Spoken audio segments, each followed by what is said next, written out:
na meti ede na mi hui maso ate na mani huye na kyese ye mfam piso na eye asem a eda ahoma no so anasa mansanten tan so se ose ade yo nana agiman bedu a wotoso mienu menya ne ntie se obeye Supreme Court judge LORDSON TV. Boy, asante fue yenu sadia metete no no kra dia ene boy abusua aha LORDSON TV news update consider kroje eno anasona ka kire adwakru mede esomo minim sa ban na wahu mysterious positions ahodo eneno mampanyin eneno Ghana for akone mo ato aba ede ama no o select or elect na omatimi akwakopiemu mrahye bedwafie yatoto omano ehu se ampa se nipa sumesi anaso obente wo sefata se adwuma mampanyini John Dormaahene Mahama de ama no se bra yato aba ede ama nso mampanyin no ombeboa no wanye no betima ya na yetimi apas na bibia so akoyi ede ama ntimi se by now de wahu the differences and I say a lot of mysterious positions are trending under the regime of His Excellency John Dormaahene Mahama wo bra yato aba ede ama na busua eno ana ese no asuna akwa hu video bi a secret of social media no so na me hu ye no abomi hu onim say enkomo bi akoso audio bi aliki ama sese no audio ni mu nsem kire se senyame ya adoma bia Dormaahene osagefo nana agiman bedu obetimi ababeye Chief Justice under the regime of His Excellency John Dormaahene Mahama abusia obekaya on 12 June 2023 by President Nana Akufo-Addo, the former president, and will choose Justice Grassroots as the 15th Chief Justice Edibo Michael Ghana. Wabra ye swearing in. Abusia.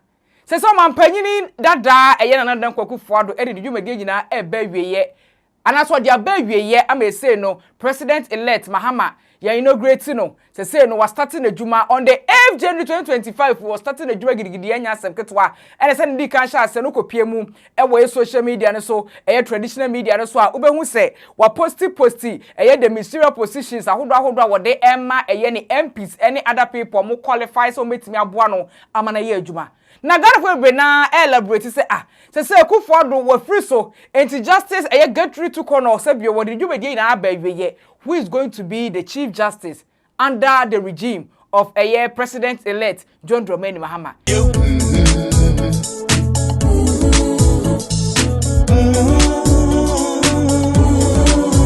Nene se make say audio bi ababonten allegedly say Dormaahene nana agiman bedu anna nyame ya adoma ebia John Dormaahene Mahama eden be Chief Justice. Mamanim say Dormaahene High Court judge. Eti mi hu sa audio no mi tie mu nsem no I wasn't much surprised because aside the High Court judge ye say when it comes to John Dormaahene Mahama any Nana Dormaahene they have this cordial relationship as compared to Opemso Otufo say to the second and everybody dia na ye boy mu ase as compared to him Dormaahene any John Dormaahene Mahama was some link bia enye asem ketwa etini usu ebeto odwan Ghana for be na busa say hey say Dormaahene koye Chief Justice de dia ene asantefo ewu eyampa yenkwankotie audio no emu nsem de ekoso say ampa say enei mysterious positions ekoso CEO sahodo eyi wo mo MDC for eyi wo mo MDs for eyi wo mo Chief Justice so eye no cross Dormaahene ana ye huhu akaya yese achike social media so no ana ebe ye Chief Justice yenkwoti mu nsem bra ne ye ba yenya daje ato ansem no so na meti ede na mi hui maso ate na mani huye na kyese ye mfam piso na eye asem a eda ahoma no so anasa mansanten tan so say ose ade yo nana agiman bedu a wotoso mienu menya ne ntie se obeye Supreme Court judge nana setesa mitu chema wate unti sasemu amati ye no kra unti mebɔ mpaye nana me bɔ mpaye se emre musa emaw okopa wako okopa nana nyansani Nana Kukodufo, Nana Fis the country convener, Obema won't see Sioma and Sana Waham. Sabodini we ye de mawa, Nana a fatal, would deserve what Kokopa. Share Yentio, and ye transfer a free baby hour and cotton chini baby. Nase and ne, a bind for frabisiso. Now what kai will you my pa and no copa wakwa. Nana would deserve was and I do too. Me bonfire sa sema mati mremu fama. Na me GDA say, Obama judicial system no aye ye, be fan into my pefra. Aye biafo, obi a waye bi da, ne fena aye biafo. Minim so beti my yam na chance. Nana, nyankwada, me fuaso. Onkwa dia me fuaso. Nana, me fuaso. Without registration, we share the manner here without registration. Class, yeah, frustrated the Ghanaian from registering, but people defied the odds and went ahead to go and register. So, how do you consider to Krumukwana? You will be there. The campaign spoke to itself. We share both the convention and social media. I mean, Obiara, I just say this one is like a revolution. I say, yeah, independence, education. I mean, it's a see when we are.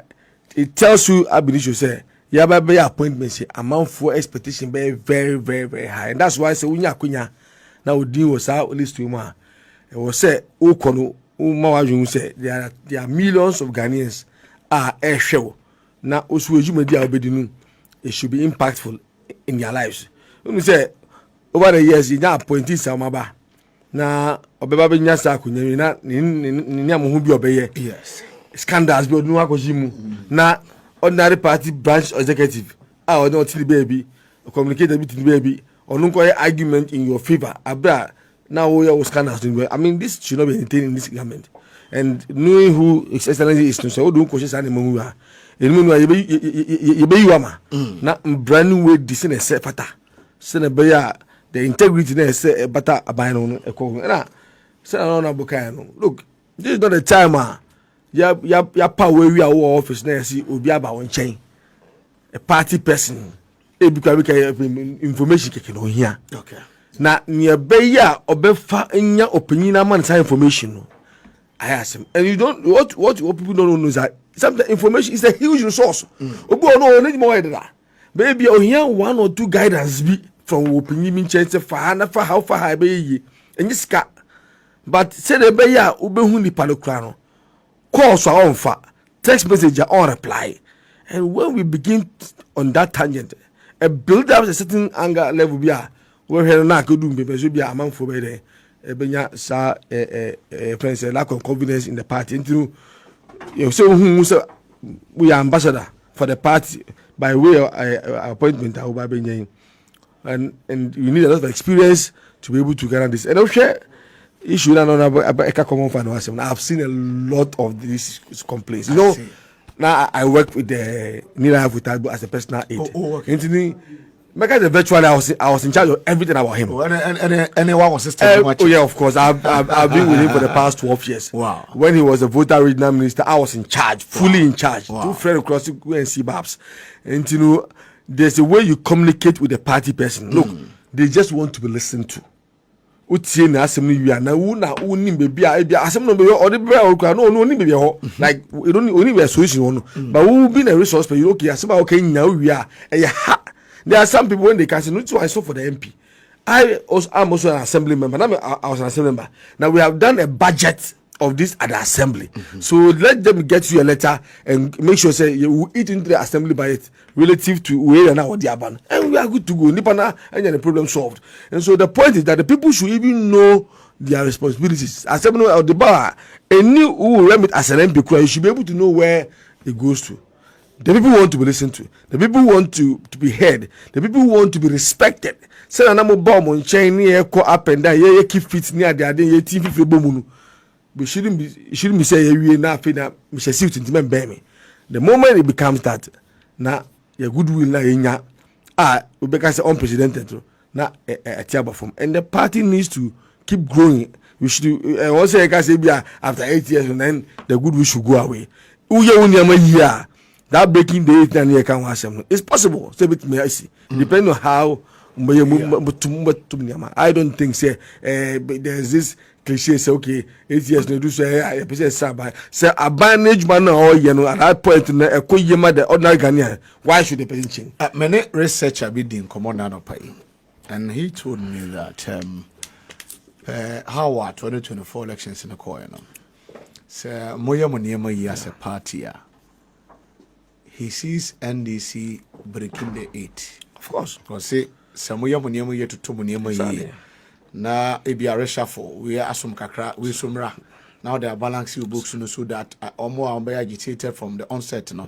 So we say onipa we in kahon check na mutimi close some ranks no year you will be the one to break the 8. Exactly. According to the research fellow no come on Benini did in that he say 12 years ahead of the NDC. Absolutely. Yes. Absolutely. But it depends on how exactly. More to me so son man no year. More than bear was a crash MP before the alley. Now we share the voter pattern I course in this election. Clearly tells you one thing, that the ordinary Ghanaian voter no assasa and is ready to damn the consequences when it comes to votes. In fact, people are beginning to look at it as yeah, in the party, sir. Yeah. Even though yes, I'm alive to the party, but except that Jimmy I make jaho. It's you to not take over, and the youth have taken over. Take over. So it is good that modern youth ministry aba. Exactly. So the as a youth in jobs. Exactly. As a money must be apa. Apart from jobs, no, we are almost engaged in it. They see and make sure say remember that conditions of okay, very friendly for them. We say as well, when the betting tax came, people took it for a joke. Yeah. But the youth rose against it because for that only me to be a me. Yeah. Basic kakra me and me ko be minister me ko tu na me nya kakra. We know to go with what is saying. And when they spoke, people thought it's a joke. They connected with each other, and the concerns them raising it resonated well. And the only way they could speak was to go and vote. Look at how they took over the social media. They came out in their numbers. And then we need to come up with policies they be a friendly to the ordinary person now. No, to it's not about you. To what you say, we are single government, but people voted for you. And because now, His Excellency John Dormaahene, they can't approve. Listening to okay. That listening tone is an essential element in governance. It means bottom up approach. It is no person obey piano. A yadibi when you free grounds and san oba into obey ye implementer. Directly responsive to the microphone. That's how it's supposed to be. And it's what based on what on all the ministries. They will relate to what the people said when he was going around listening to them and couch policies directly responsive to Nia microphone. Then you are on course, and that's what the researcher is telling me. So, to two meaning say in some microphone catching a brand no pro listening to them. So, to a response to Masa. Why do you want to change the government? And the goodwill now and the NDC this time, no, like he said, me I see beyond 12 years. Okay, I see beyond 12 years because the level of distraction as Ghana for amid arrogance with of power, no, Masa, me sure say. In the next 4 or 5 years, media we saw national issues. That is why so share to see how one monitor power both on conventional and social media. So we just be critique NDC. They are mad. People are just angry like you don't qualify. Yes, that level of anger will not die soon. You need that moral right. And to criticize. Because when you were there and you had the opportunity to be critiqued, you took it as it's coming from an enemy. And I message no problem. It's mean to me and bone. The only thing I can do is about my tweet. Until my tweet would not be about for Manokano. That is the level. If NDC the way I used to echo into a system, so now only use the relate here right from the beginning. Over to twice, sir, while they are in office. Trust me. 12 years craswa Abusia in some way be edika editie enei mede somo ewo afidikesie so audio no ane yakwa akotie ede aba yesi ka kumuhoni agye no kokoro enum medike aka so de number bia ubehu se John Dormaahene Mahama ne appointees ahodo a wodi omu bedi djuma 2025 to 2028 no mudi astarte secretary social media no so bebre na akra start vetting enya asem ketwa we de enka bi nhemu de abetom ene say Dormaahene is on the lane to become Chief Justice under the regime of His Excellency John Dormaahene Mahama. Yedi aso beto form, yedi eni behwe adie. The beto form efa eye insem we no, ye befa de aba beso mo.